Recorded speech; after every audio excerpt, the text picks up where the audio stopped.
This last week, I got called a socialist because of some of the statements that I made last week. And I said, well, I am social. But I refuse to live under any labels that are just used to negate voices that say something different than the system we currently have. If you think that equality, equity, inclusion, love, and compassion is socialist, then put me in that crowd because I'm fine with that, whatever label you want to carry. Because the messages that I'm sharing are not messages about politics. I could not care less about the political system of our current world. I cannot tell you how much I don't care. Because what we're doing and what we've been doing for a long time is wrong. It's just flat out wrong.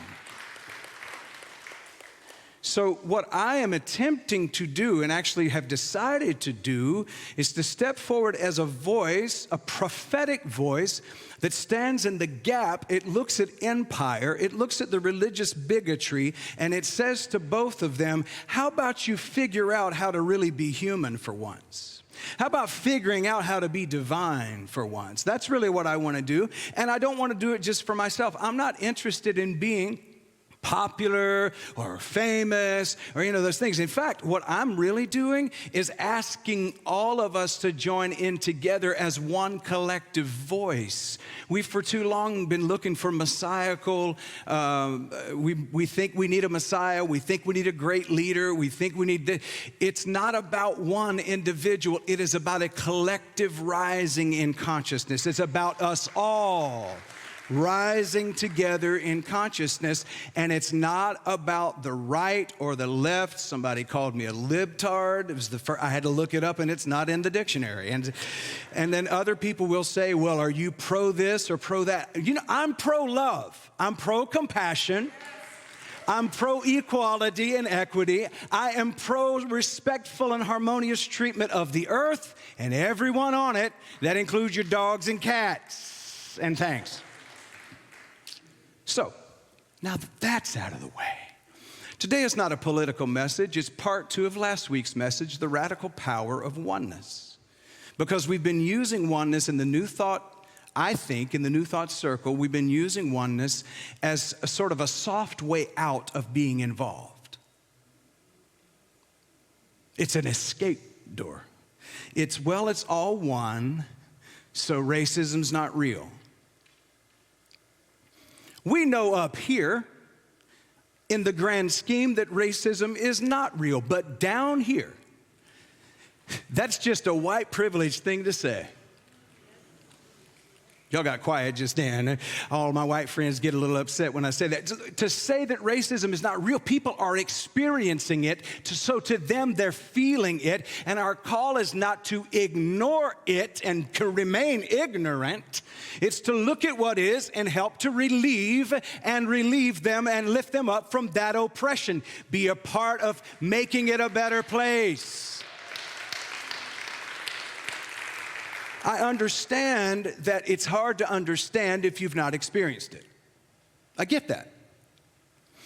And if I need to repeat last week, and for some reason I feel like I need to do this right here, just in case you're visiting for the first time, and right now you're already trying to see if you brought a shot of Jack Daniels with you to ease the pain through this. I'm not saying that you should hate your whiteness. I'm not saying you should hate your Caucasian skin. I have never said to my Caucasian brothers and sisters that you should hate who you are. You didn't pick it. Hello? I didn't choose to be allergic to the sun and translucent if I don't get a little.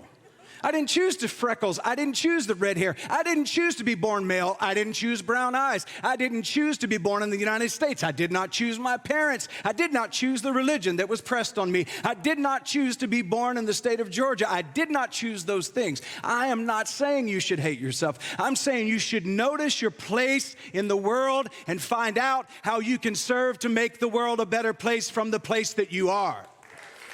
That's all.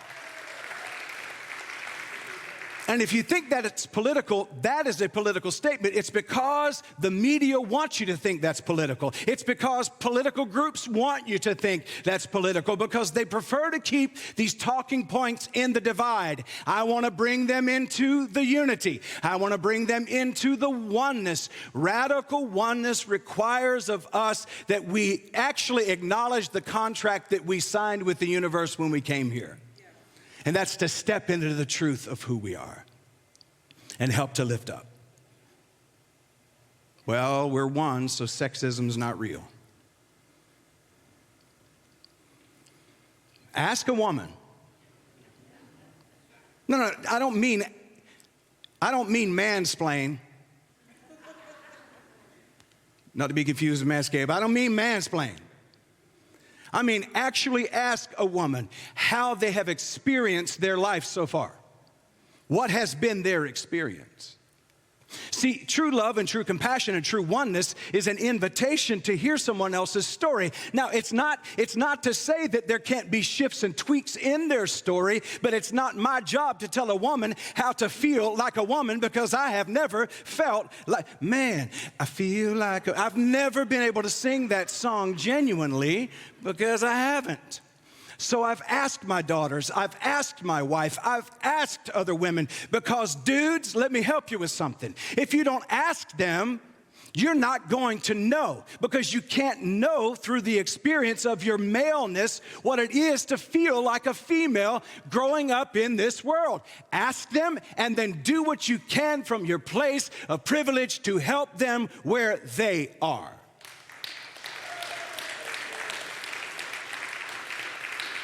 That's what it means to love your neighbor as yourself. Did you know that? It's not easy to love your neighbor as yourself if you don't know what your neighbor's experiencing. Well, homophobia is not real. First of all, most of the people who say that also don't even understand homosexuality. And if you've never experienced same-gender attraction, then you don't understand what they're experiencing, you don't understand how they see the world, and you will not understand it until you talk to them, until you befriend someone. I'm so tired of hearing stuff like, well, I have black friends, so I'm not racist. Well, I have gay friends, so I'm not homophobic. You really need to get close proximity with somebody, and you'll find out how they feel and what they experience. They'll share it with you, and your compassion will grow. Should we rise above all of the labels? Yes, we should. And that's what spirituality is about. But also spirituality on a grassroots level, on a 3D level, is asking us to ask the question from a place of compassion so we can understand where others are coming from and who they are. You can't learn to love someone that you don't understand until you first open your heart enough to ask. We have more ways than ever in the history of the world to connect, and we're disconnected as we've ever been. And what are we going to do about it? Well, radical oneness, a radical power of oneness invites us into some feelings about that. And let me share these with you. First, here's a quote from Marianne Williamson. Love in your mind produces love in your life. This is the meaning of heaven. Fear in your mind produces fear in your life. This is the meaning of hell. Out of inspiration from that, I wrote this. Openness in your mind produces compassion in your life. This is the meaning of heaven on earth. Separation in your mind produces violence in your life. And this is the meaning of hell on earth. So we're talking about radical power. And the word radical simply means it is an action especially relating to or affecting the fundamental nature of something. Being radical means we are affecting something in a fundamental way. We're working to reach far and to affect thoroughly when we talk about being radical. When we talk about power, power is the capacity or the ability to directly influence the behavior of others or the course of events. But don't mistake greatness for power or power for greatness.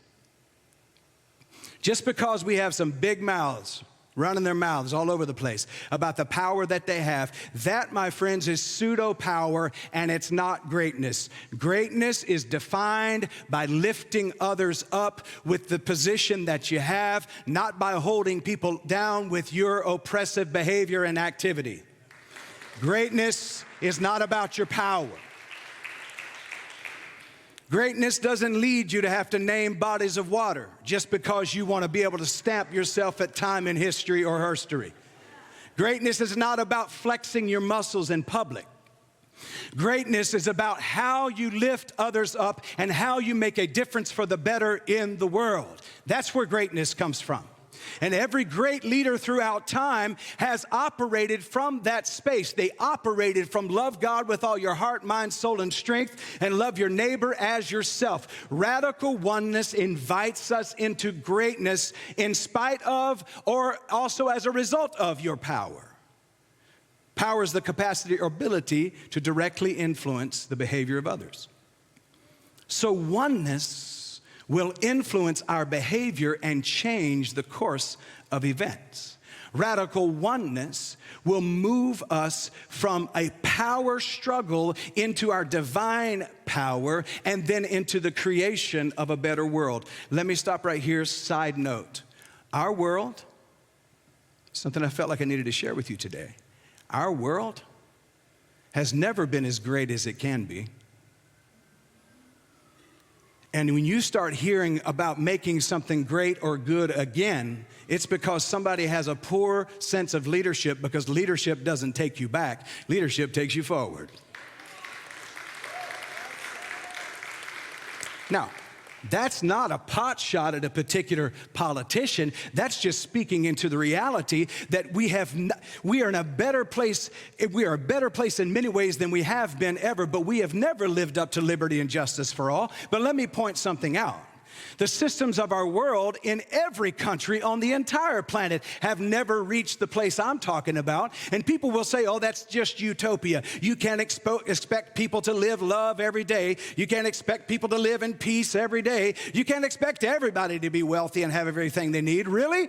You've bought the bill of goods and you paid dearly for it, my friend. They have impoverished your mind. Because it can happen, but it will only happen when we decide collectively to make it happen. It can happen.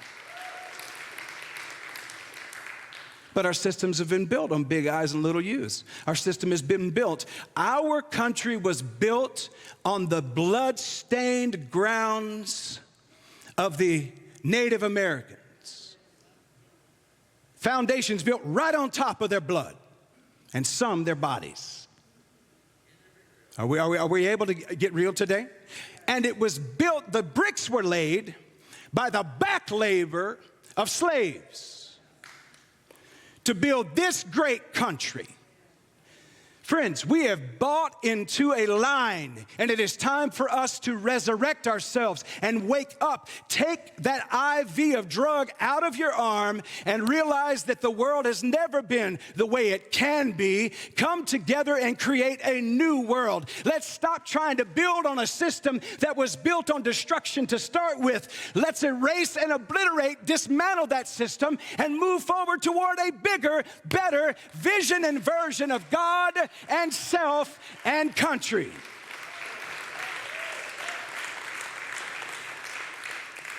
Radical oneness is a mentality, and it is a mental state that erodes and eradicates systems of oppression and suppression. And it leads healing from a mass depression. We've been in a mass depression. The thing is our system keeps you sick, scared, and separate.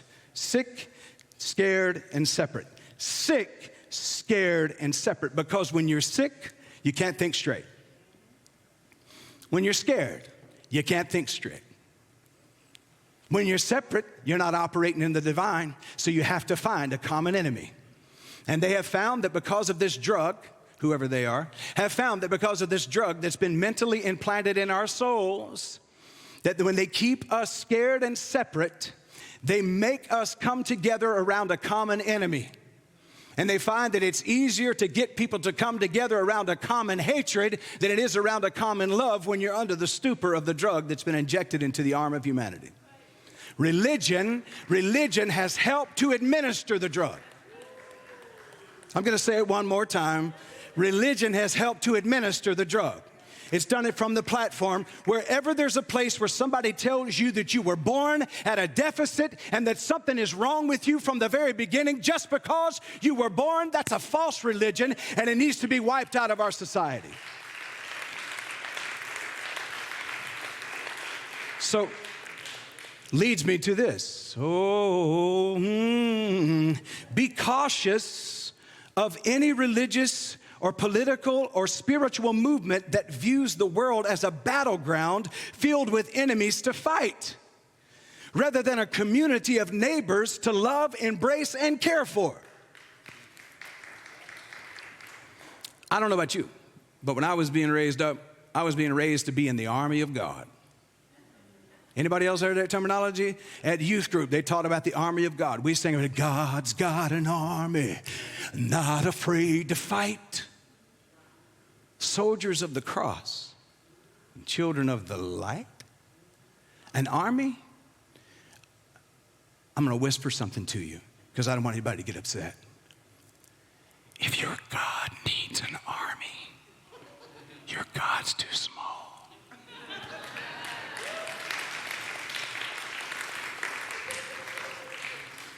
God is omnipotent, all-powerful, and all-knowing. Now let me sign you up to be in his military force because he's got enemies you need to fight. And in the next breath, God will fight your battles for you. Can you hear the weirdness of our equilibrium has been knocked off by bad religion. Everybody okay? You still good? All right. Listen, let me say, another side note. I like these a lot. You don't have to agree with anything I'm saying today. I want you to know that. I make no requirements. I'm not going to hug your neck any differently if you disagree. I'm not going to shake your hand any differently. I'm not going to dislike you. You draw a circle to push me out because you don't like me anymore. I'm going to draw a bigger circle to draw you in, and I won't even tell you. You'll just be in the circle. Be wary of any system of government or religion that believes that you should, or a religious group that believes you should use the government as a divine punishment tool, while ignoring its potential to be a wellspring of mercy, generosity, and compassion. True spiritual awakening strives on love and understanding instead of division and hostility. It does not thrive on incarceration and deportation. That is the instrument of tyrants. That is the instrument of those who would exclude and who are living in separation. Everyone is your kinsman and kinswoman. We are all one. We express differently. We have a diversity of colors and types and stripes, and we show up differently, and our cultures are showing up in diversity. But this is all the beauty of the one God expressing itself in its beautiful different colors and shapes and types. But we're all connected. In fact, did you know that race was not even a thing? It was not even a thing until a few hundred years ago. They didn't even use the term race. But now the word race has been weaponized to try to create further division. Now see, side note, I love the United States of America. I'm not dogging it. I love it. I'm not saying it's worse than anywhere else, but I will tell you this. I do believe that by the United States of America, we've been lied to about the rest of the world. We've been led to believe that the rest of the world are just, I won't use the term, but some kind of something whole. Fill in the gaps. We try to make the rest of the world look bad. Look, every continent on this planet, every place in this world was created by the same God. And that same God that is your father, your mother, your parent, is the mother, father, parent of everyone on this planet. That means whether you like it or not, they're your siblings. That's right. The Mexicans are your siblings. Those black folks that you're friends with are your siblings. Those gay people, the gay people that live next door, they're your siblings. The ones who have those rainbow flags, you know what I'm talking about? They're your siblings. The Republicans does that hurt somebody? Are your siblings. I'm an equal opportunity offender today, so just hang tight. Those Democrats because none of those labels account. None of them are higher than the label that God has given all of creation when God said, it is good.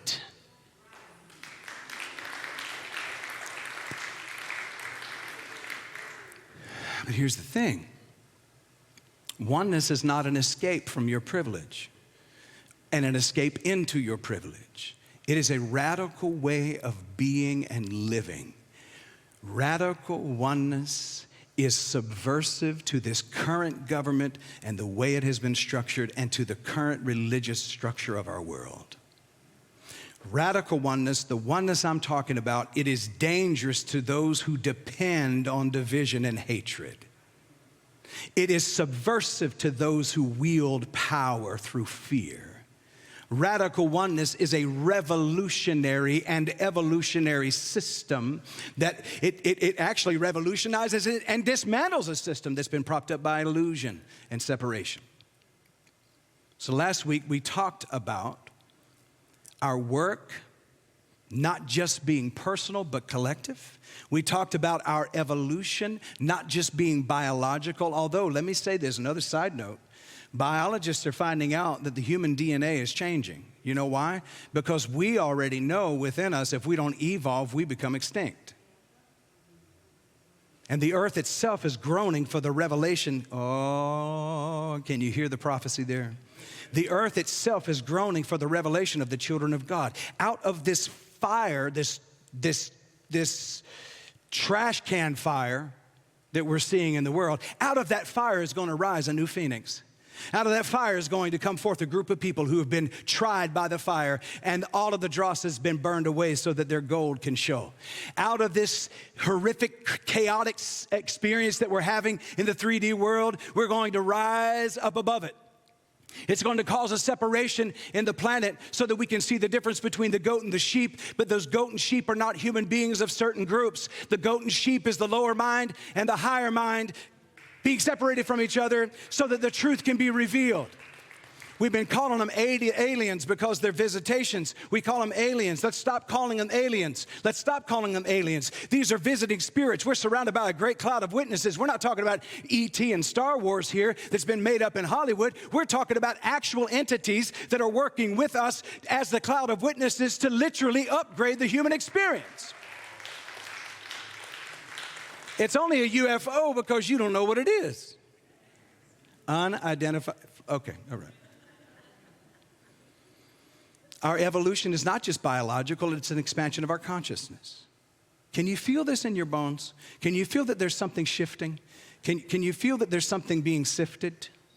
Can you feel it? I mean, if you can't feel it, if all you feel is anger today, or you feel dismayed by this message and all of those things, please know this. Please know that's fine. I am not, listen, the scripture says in the book of Revelation, to the ones who have ears to hear, let them hear what the Spirit is saying to the church. And if you don't hear it, that's cool. Not everybody's into jazz music. And not everybody is ready to wake up to a particular different reality, and I understand it. There's some folks who go, "Whoa, Lord, I'm just too tired for a revolution." You know how many people I've had tell me that, baby, I'm just too tired for revolution. And you know what my response is? Compassionately, that's cool. Let me pull the comforter up just a little higher so you don't get a chill while you sleep. And I don't even mean that sarcastically. I mean that truthfully. Through grace and through love and compassion, pull that comforter up. But don't stay stuck in that dark room. Move out into the light. If you've been called to be a part of this awakening and this quaking and this shaking, move out into it, baby, because you are not going to be by yourself. So, last week we said that radical oneness destroys the ignorant and weak fear-based view of God. We said that radical oneness redefines diversity, identity, and individualism. In fact, we said last week that individualism is an illusion.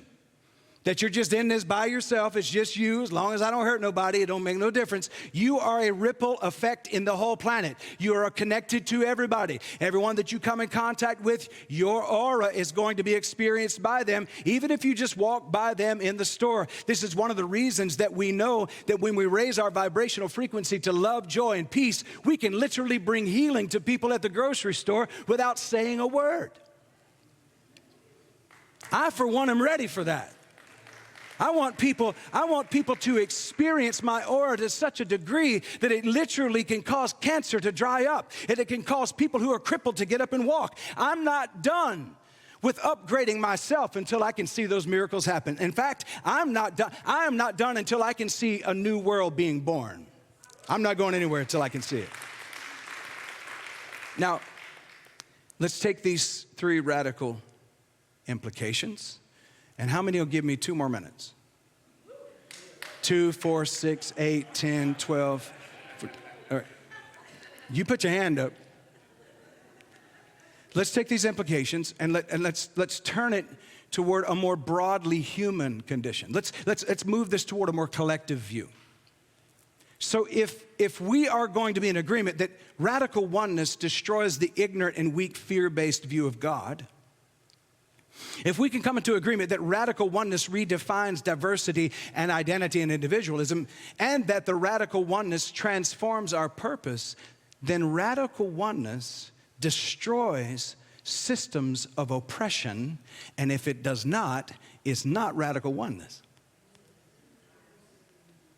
And while we sit in our comfortable spaces, today may be a little less comfortable because it's a little warm. As we sit in our comfortable, cushy places and we have nice meditations and we sing nice songs and we cry nice tears and we feel this sense and hear that everything is all right, if we don't take this out into the world to create a space where oppression is being lifted off of people, then we're committing spiritual malpractice. We're more interested, man, I was going to say something there. I think I'm going to go right past that. We're more interested in our own spiritual pleasuring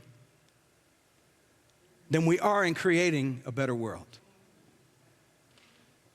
We want to come into church, spiritual community, and we want to say, bless me, God. I want to feel better. I want to feel better. I want to feel better. Give me that fix. But we're not sure we want to affect change on the world. Am I talking to anybody today? I hope some of us are feeling uncomfortable because in our comfort we've fallen asleep while we've been saying we're woke. That's another word actually that's been weaponized too, by the way. If woke means I'm compassionate and loving and care about everybody, then go ahead, call me woke. I'm good with that. Radical oneness destroys systems of oppression. Now, I'm going to read through these because I've been sitting with this and writing this. Something's going on with me writing. Laura Banks, you've been cornering me about writing and finishing some things, and I'm working on some things now, yeah. So I started writing at Easter of last year, and this is what I've been sitting with this week.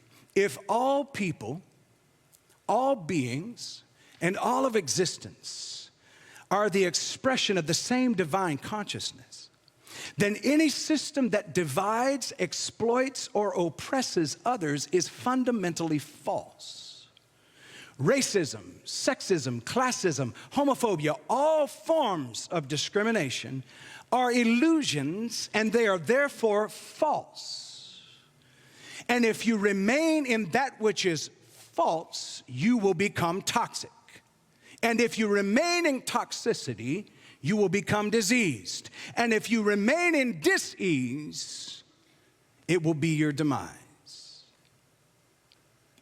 They're all built on the lie of separation. So colonialism, imperialism, they all collapse under the weight of radical oneness.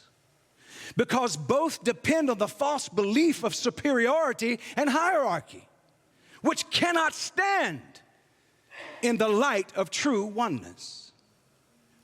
Goes on to say, economic injustice is unnatural and evil. And if we're truly one, then hoarding up wealth at the expense of others distorts divine flow. Now, we've been led to believe that which is unnatural is totally normal. It's not. I tried to come up with some more fancy words for that. And all I can say is, it's not, with multiple explanation of it. And in all caps. I guess that means I'm yelling. Anyway, it's not normal. It is not natural. Well, it's been normalized, but it is unnatural. A world built on radical oneness would dismantle hierarchies of power that benefit the few at the expense of the many. This is why New Thought, in particular, is deeply subversive, because it challenges the very belief systems that uphold oppression and suppression, which leads to depression. Number two, oneness shifts power away from external authorities and goes back to the inside. As my lovely Bishop Carlton Pearson used to say, if you don't go within, you'll go without. If divine consciousness is equally present in all beings and no one holds a monopoly on the truth or wisdom or power, this directly challenges, and here they are, religious institutions that claim exclusive access to God. This challenges governments that rule through hierarchy, division, and fear. This challenges economic systems that benefit the few while exploiting the many. This is why oneness is a threat to political and religious institutions that thrive on control. And I'll say this, every great leader throughout time, not powerful maybe, but great leader throughout time, including Jesus, including Lao Tzu, including Siddhartha Gautama, Malcolm X, Cesar Chavez, Gandhi, Dr. King, Harriet Tubman, they all understood and they learned that if you take dominion over your mind, you will remove the dominion of the governments and the society around you. That if you take dominion over your mind, you will take your power back from the external forces, and it's more doable as you renew your mind. So stop being conformed and confined by this world and be transformed by the renewing of your mind. Free your mind. Free yourself from the slavery. A free mind should be celebrated, but it's rarely even tolerated by the systems of our world. When we fully embody oneness, we emancipate ourselves from mental slavery, as was told us by the prophet Bob Marley. Number three. Oneness demands a radical evolutionary approach to justice. Can I say that one more time? Radical oneness demands a radical and evolutionary approach to justice. If no one is separate, then no one's your enemy. Can I say that again? If no one is separate, then no one is your enemy. This is why Jesus says to love even your enemies. This is why Dr. King said, I've reached a place in my life where I no longer have enemies. I may have opponents. We may oppose each other, but I'll never see an enemy, because an opponent is someone you can joust with, but an enemy is someone that you must take out. So if we're all in oneness, then there's no enemies. This destroys traditional justice systems based on punishment, retribution, and exclusion. Where you see punishment, retribution, and exclusion, you're not seeing the divine. Can I say that one more time? Think about it. In any system, think about it. Where you're seeing punishment, retribution, and exclusion, you are not seeing the divine. Whether it's classism, racism, homophobia, sexism, whatever the ism may be, if you're not seeing oneness and unity and harmony and respect for all people, you're not seeing the divine. Now, this may step on some toes, but you should have wore steel toes today, maybe.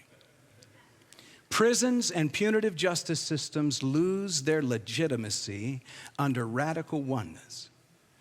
Justice is restorative, redemptive, and it is all about healing and reconciliation. Instead, it's being used as an extension of Jim Crow. Here in the United States of America, we have more human beings incarcerated than all democratic nations in the world combined. We don't rehabilitate here. We warehouse because it's big business. And the more human beings you have incarcerated, the better your business is. That's why we privatize the prison system. You think racism's not real? Look at the prison system. It was a system because they could no longer publicly have Jim Crow laws in place. They created crime bills, signed them into legislation, and began to incarcerate our black and brown brothers and sisters at numbers that are absolutely ridiculous.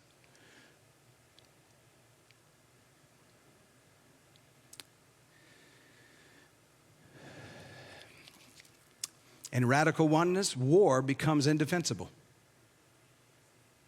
Going to war with each other. I see people talking about civil war right now. Did you know there's nothing civil about war? Did you know that war, any war, even though sometimes it may feel like it might be, you would think it's the only way you can do it. Folks, there's got to be a better way. I don't know if you've noticed this or not, but we have all been raised in a system that has hypnotized us to believe that war is a solution. When war is just big business. War is big business. My whole life, I don't know of a time in my entire life where we have not been in some kind of conflict somewhere in the world. Now, I'm just a young whippersnapper, 47 years old, but it seems to me that we've bought into the hypnosis that that's just the way the world is. And it's not. And now we're trying to run whole groups of people for a second time out of their rightful place in the world to build a resort. Y'all getting quiet now? You say he's getting political. No, I'm talking about the fact that we have dehumanized the planet and we've been lied to about it.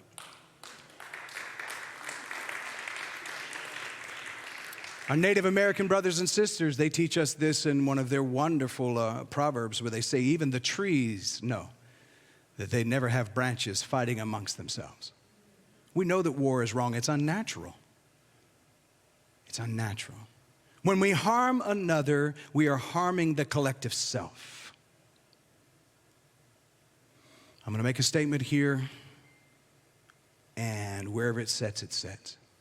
The United States of America has been a mass murdering war machine of terror for far too long.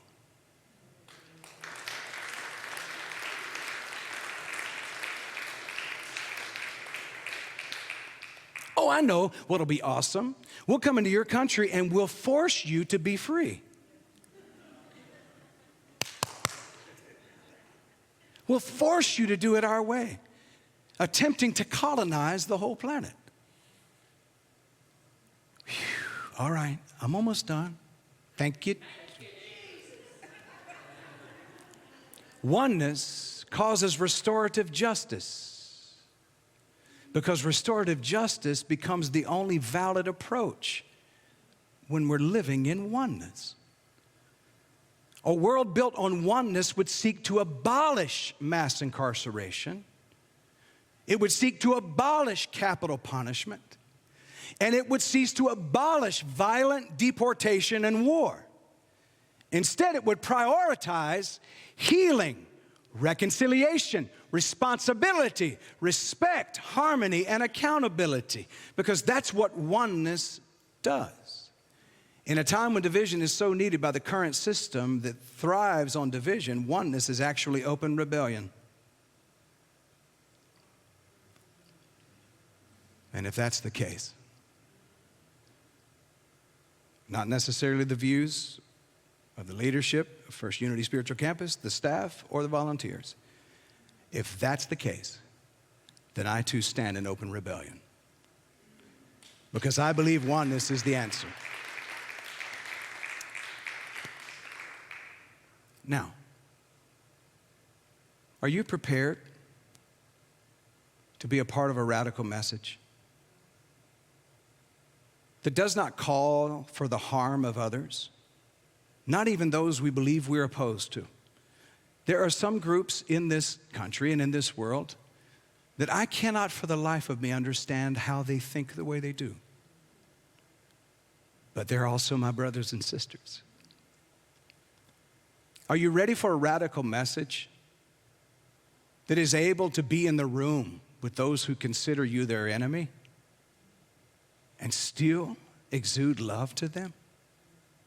Are you ready for a radical message that's able to speak out about the things that you disagree with without calling for the harm of those who are doing that? Because that's radical. Most of us want to respond to bring harm to those who are bringing harm. Can you see the insanity of that? I'm going to ask you again. Can you see the insanity of that? Let's harm the ones who are harming. Oh, that's double harm. Well, let's harm the ones who harm the ones who are harming the ones. That's triple. Before you know it, it's a burger you can't even eat. It devours you. Are you ready for a radical message that is transformative? Do you dare to proclaim your oneness in the face of division and othering and fear that's running through the airwaves? Are you ready to stand in a radical oneness that says from the church house to the White House, we need abrupt and immediate change that is for the betterment of all people with a capital A, capital L, capital L, all people. New Thought's principle of oneness is not just spiritual comfort. It's a radical, subversive, and transformative force. And it demands that we dismantle injustice because it's an illusion of separation. It demands that we restructure society because hierarchy is false. And it demands that we transform our consciousness because true power is within us. Divine action is what's being called for right now. Yeah, it's audacious and rebellious and revolutionary. You know, I can hear my dad right now. When I was like 11 years old, and I remember saying to him, now let me get this right. All those Ethiopian people on that infomercial who are starving to death are going to die and go to hell. So they're living in hell, and they're going to go to hell because if they don't say the right word, they're going to hell. My dad was like, everybody gets a chance. I said, that's not enough for me. Can you go a little further with that explanation? Everybody's going to get a chance. I don't understand. Dad, I don't understand. You told me that God is a God of love. How can a God of love allow them to be in this kind of hell right here, right now, starving to death, and then die and go to hell for eternity in a customized torture chamber that God made? And his words were, son, you're just being rebellious. Now, I understand he was frustrated with me because it's not hard to get frustrated with me sometimes. And I'm saying that this oneness that I'm talking about is not passive. It's audacious, it's rebellious, it's revolutionary. And it calls us to not just believe differently, but to start to live differently. Actively every day, activating this oneness. The time for weak, actionless talk is over. And it's time that we took righteous action to stand in the gap as a prophetic movement of change in our world. We're being called to live. Here it is. Some people will say, okay, so you've said all of that. You've said that the system is broken. Now what do we do? Here's what we do. We're called to live in radical love. Please hear what I'm saying. When I say radical love, I'm talking about digging into the deepest part of your soul and finding out in those spaces who you cannot seem to love and exercise your love muscle. That's radical love. For some of y'all, that's Kamala Harris, and for some of you, that's Donald Trump. Whichever one you need, go in and try to find them. Because if they are irritating you, it's because they're trying to create a pearl out of you. Go find them, expand your love, radical love. I just made everybody feel uncomfortable, didn't I? The next one is radical solidarity. The next one is living in radical, fearless truth, and then in compassionate action. And lastly, in the creation of a new world built not on fear and exclusion, but on love, joy, and peace. Let's stop repeating history and instead tell a new story. Let's stop being steeped. Look, if we don't face our history first, we're never going to change it. There's still folks trying to run from it. It didn't happen. No, it didn't happen. I didn't have anything to do with that. Face it or you won't change it. But once you faced it, you can change it. Let's stop living in a perpetuation of history and let's tell a new story. Let's make his and her story. My friends, at the end of the day, if you can't do anything except for start with this simple belief that I am one with you, whether I like you or not, if that's all you can do, out of the messages that you've heard the last 2 weeks, if that's all you can do, is be able to say within yourself, I am one with everyone. And start to say it until you can feel more comfortable with it. Start to say it until you can actually feel a sense of compassion for those that you have looked at as an enemy. If that's all you can do, compressing everything down that's been said over the last 2 weeks. If all you can do is say, I want to be able to sense that oneness, that's enough. If that's all you can do, take that one step to believe that you're one with everyone. And then secondly, believe that the world can be better. It doesn't have to be this way. But if we don't break the cycle, it's going to continue to be this way. Some of us have become so comfortable with an abusive system. Stop it. Let's break ourselves free from this abuse. Let's heal the trauma. And we'll release ourselves from the drama, this endless cycle of abuse. Holy presence, pure spirit, we bow the wisdom, I'll say it this way, we bow what we think our head knows to the compassion of our heart that knows the truth. Open up our hearts. May we live through the heart so that we can renew the mind as we move into this next season of creating a new world. Give to us a massive infusion of compassion, love, joy, and peace.